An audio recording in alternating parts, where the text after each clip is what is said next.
হাত উঁচিয়ে এই মাঠটা ছাড়ছেন পারভেজ হোসেন ইমন। এমন দিনে সিলেটের ব্যাটিংয়ের সবচেয়ে বড় প্রাপ্তি এই পারভেজ হোসেন ইমন। ব্যাটে ৬৫ রান, ৪টা চার, ৫টা ছক্কা, স্ট্রাইক রেট প্রায় ২০০ থেকে সামান্য কম। ৩৩ মিনিট উইকেটে ছিলেন। পুরো সিলেটবাসীকে মাতিয়ে রেখেছেন তার টি-20 ক্যারিয়ারের ৯ নম্বর 50-তে। ২৮ বলে 50 ছোঁয়া আর প্রায় ১৮৫ ছিল স্ট্রাইক রেটটা। এর আগের দুটো টি-20 এই ম্যাচ আপনার মনে থাকলে স্মরণ করার কথা, যেখানে ৪৩ আর ৩৩ নট আউট ছিল তার ব্যাটে। পারভেজ হোসেন ইমন যখন ব্যাট করেন তখন কতখানি দারুণ ব্যাটিংটা তিনি করেন বা করতে পারেন সেটা আগে পরে তিনি অনেকবারই জানান দিয়েছেন।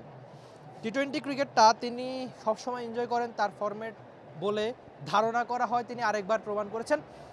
আপনি যদি আজকের ইনিংসটা খেয়াল করে থাকেন তাহলে শুরু থেকেই সিলেটের ব্যাটাররা ধুঁকছিল, সেই ধোঁকা অবশ্য দূর হয় এক পারভেজ হোসেন ইমনের ঝড়ো ব্যাটিংয়ে। এমন ব্যাটারকে আপনার টি-20 বিশ্বকাপে যদি আপনি নিয়ে যান, লাগবে পারভেজ হোসেন ইমনের এই ফর্মটাই আপনার লাগবে। যদিও আজকে ওপেনিংটা করেননি, জাতীয় দলের হয়ে তিনি সবসময় ওপেনিং করে থাকেন বা বেশিরভাগ ইনিংসে তার ওপেনিং। আজকে অবশ্য সিলেটের হয়ে একটু নিচের দিকে নেমেছেন, ওপেনিংয়ে তার জায়গা হয়নি।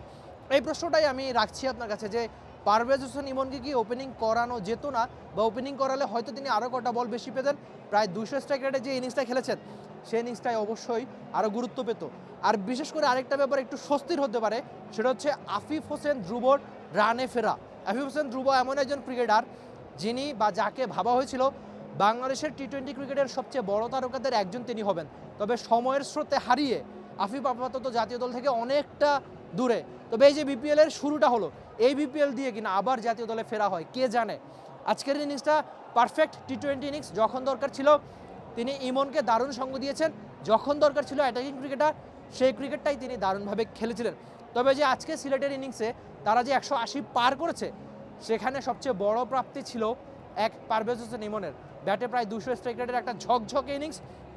সিলেটের এই মাঠে আজকে প্রায় ১৭,৮০০-র মতো মানুষ এখন পর্যন্ত সিলেটের প্রথম ইনিংস শেষে এই ক্রাউড দারুণভাবেই তাদের দলকে সমর্থন দিয়েছে।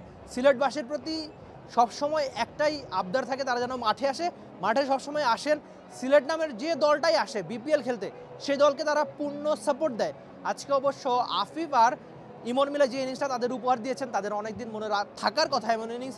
টি-20 ক্রিকেট বা বিপিএলটা বেশ খানিকটা প্রথম দিনে জমে গেছে, সেটা ব্যাটারদের কল্যাণেই। দেখা যাক সামনের দিনগুলো, সামনের ম্যাচগুলোতে এক আফিফ বা পারভেজ হোসেন ইমন কেমন খেলে।